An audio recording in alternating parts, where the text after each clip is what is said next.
la carte IMO. Chaque jour aussi des idées, oui, pour investir dans l'immobilier. Notre joker immobilier, la carte IMO, aux alentours de 15h20. Quentin Romet vient de nous rejoindre, le président de Homunity. Bonjour Quentin. Bonjour Guillaume. Homunity.com, voilà, c'est dit. On est dans l'univers du crowdfunding immobilier. Le marché immobilier se porte bien. Est-ce qu'on peut en dire de même du marché du crowdfunding? Est-ce qu'on peut aujourd'hui dresser un bilan de l'année 2021 pour le crowdfunding dans la pierre? Tout à fait, ça fait maintenant 7 ans qu'on a l'occasion de se voir, où ce marché a été régulé en 2014 par l'autorité des marchés financiers. 7 ans après, 2021 était encore une fois une très bonne année, quasiment 100% de croissance par rapport à 2020, qui n'était pas non plus une mauvaise année malgré le confinement et le Covid.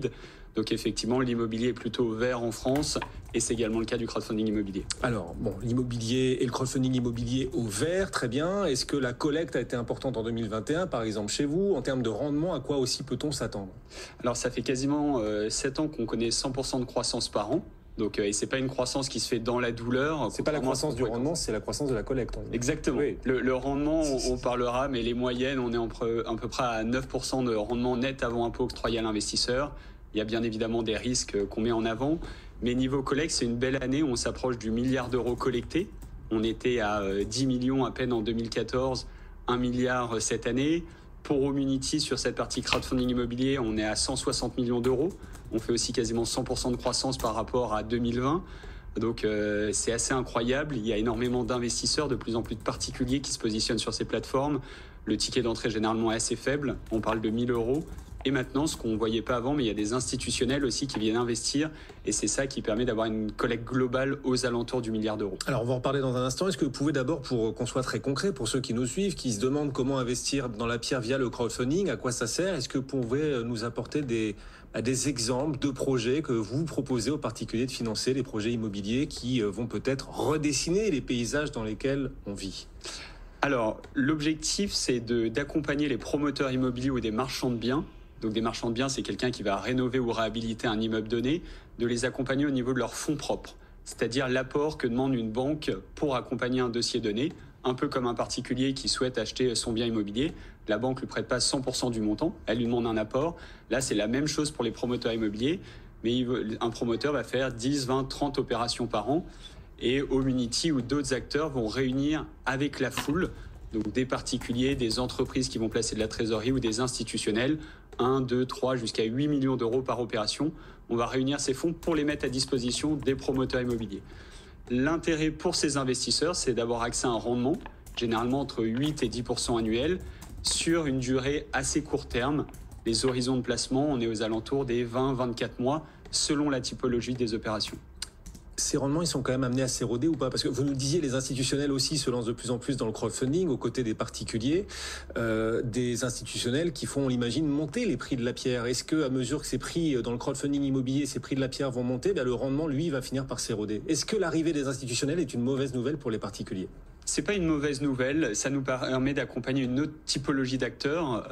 Hier, Homunity accompagnait plutôt des petits promoteurs immobiliers. Aujourd'hui, on accompagne certains promoteurs immobiliers qui sont cotés en bourse et qui sont présents au niveau national.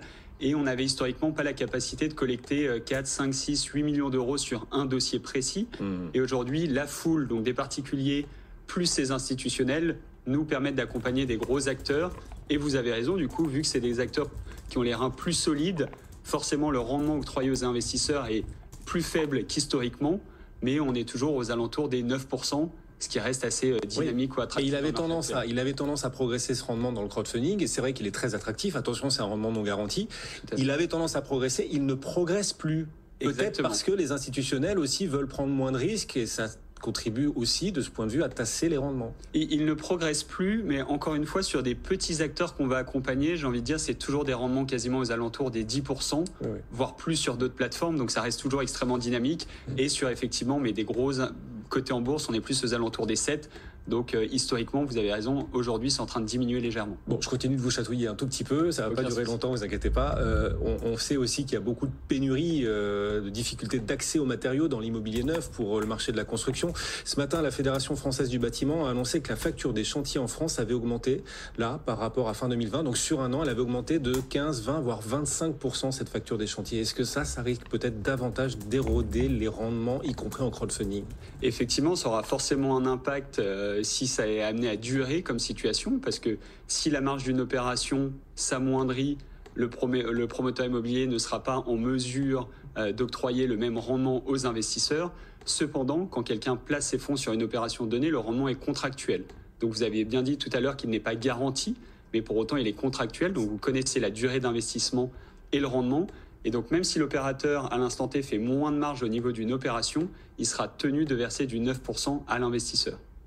D'accord, c'est contractuel. Tout Donc à fait. on connaît à l'avance le rendement que l'opérateur est supposé nous délivrer. Exactement. Là, actuellement, par exemple, on a une opération C'est contractuel, mais le respect du contrat, lui, n'est pas garanti, dans la mesure où le rendement n'est pas garanti. En fait, pour que l'investisseur ait un risque de perte partielle ou totale du montant investi, c'est assez simple. Il faudrait que d'un côté, le projet se passe mal et qu'en plus, le promoteur immobilier fasse faillite. Tant que le promoteur existe, l'investisseur est certain de retrouver son capital et ses intérêts.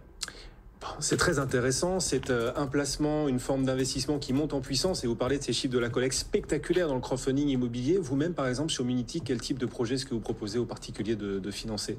On essaye d'être assez diversifié. L'idée pour vous, par exemple, si demain vous venez placer chez nous et que vous mettez par exemple 10 000 euros, c'est pas de mettre 10 000 euros au même endroit, c'est d'aller choisir des promoteurs immobiliers, des typologies différentes. Donc on a eu l'opération par exemple à la montagne où on faisait de la surélévation. Un bâtiment où on a rajouté 2 étages et donc on a participé au financement de ce projet-là. On a une opération dans le 10e arrondissement qui est une opération de marchand de biens. Donc c'est rénover un immeuble ancien pour remettre des appartements, donc du logement à neuf. Et on a de la promotion assez traditionnelle. Par exemple, en ce moment à Lille, une opération où c'est sur un terrain vague, tout simplement de l'immobilier neuf qui va être construit. Et principalement dans du résidentiel. Alors l'immobilier, les prix de l'immobilier en France sont relativement élevés, en tout cas dans les très très grandes villes et particulièrement à Paris, mais l'Europe continue d'avancer, de se constituer, et y compris dans cette thématique immobilière, manifestement, il y a une forme d'harmonisation qui est en train de se faire aussi à l'échelle européenne pour les investisseurs en crowdfunding. Je suis en France, mais je vais de plus en plus facilement pouvoir investir à l'étranger, dans un autre pays de l'Union européenne, à travers le crowdfunding. C'est quelque chose qui est amené à monter en puissance. Tout à fait, et c'est assez intéressant. Le règlement européen pour les plateformes de crowdfunding immobilier s'est déroulé fin 2021, en novembre.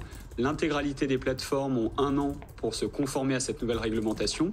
Et l'idée, c'est que demain, un particulier ou une société puisse investir sur des opérations en Allemagne, en France, en Belgique, au niveau de l'Union européenne pour encore une fois diversifier, donc c'est plutôt un signal positif. Vous allez le proposer vous-même chez Homunity ? Tout à fait. On est en train d'avoir justement l'obtention de ce nouvel agrément pour dès demain, en tout cas le plus tôt possible, chez nous proposer ces investissements hors des frontières françaises. L'européanisation de l'investissement en crowdfunding, et on imagine que les plateformes étrangères, elles, pourront investir davantage en France et viendront peut-être vous concurrencer sur notre marché français. Oui, où il y a aussi des partenariats à faire avec cette dernière, où on est assez proche, par exemple, pour Homunity d'une plateforme allemande. Notre souhait depuis quelques temps, c'est pouvoir de proposer encore une fois de la diversification à nos investisseurs.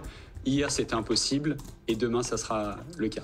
Crowdfunding qui attire de plus en plus, de superbes rendements, vous le disiez, alors non garantis mais contractuels quand même, rendement important dans la mesure où le risque pris n'est pas non plus inexistant. Un tout rendement vient rémunérer une prise de risque. C'est une question que nous a envoyé un auditeur aussi, Sacha, qui manifestement aime bien le risque, qui nous demande s'il sera un jour possible d'investir en crowdfunding avec des bitcoins. Tiens. C'est une très bonne question. Aujourd'hui, le monde des bitcoins et de la crypto-monnaie est régulé par l'autorité des marchés financiers, mais mélanger les genres, c'est un peu tôt. Donc à très court terme, non. On verra de quoi l'avenir est fait. Vous vous y préparez ? Vous regardez tout cela ? C'est des sujets, en fait, investir directement avec des bitcoins, non, mais des sujets de blockchain et de pouvoir permettre à des actifs d'être encore plus liquides ou de démocratiser cet accès, c'est intéressant. Les SCPI permettent d'avoir accès facilement à l'investissement immobilier. Peut-être que la blockchain demain sera une bonne solution. Avec les tokens immobiliers dont on commence à entendre parler, tokenisation. Quentin Romet, merci beaucoup de nous avoir accompagnés, Quentin. Merci, président de Homunity, homunity.com.